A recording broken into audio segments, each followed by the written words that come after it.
The first Silk Road NGO Cooperation Network Forum has drawn hundreds of delegates from across the world. Many have emphasized the particular advantages NGOs have in implementing the Belt and Road Initiative. Other key topics include the growing number of cooperation projects in countries along the Belt and Road and how NGOs can act as bridges between people and leaders. So let's hear more about what the speakers had to say.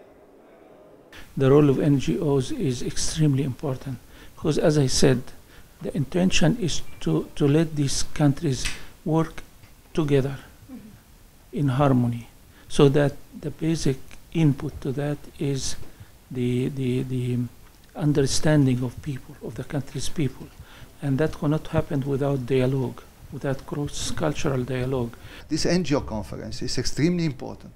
People to understand that this is new philosophy which is coming for the future. NGOs should be able to explain to the people for a medium and long term what is the great advantage of having such a big vision.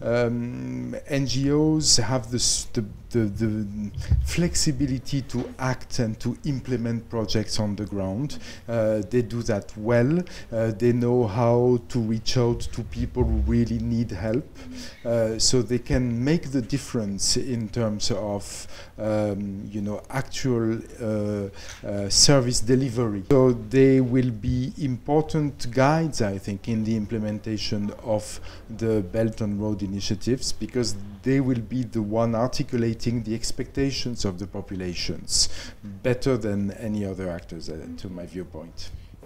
And the NGO or civil societies can implement small projects, but the projects that are reaching out directly to the local communities, so they can understand better about the needs of the local people.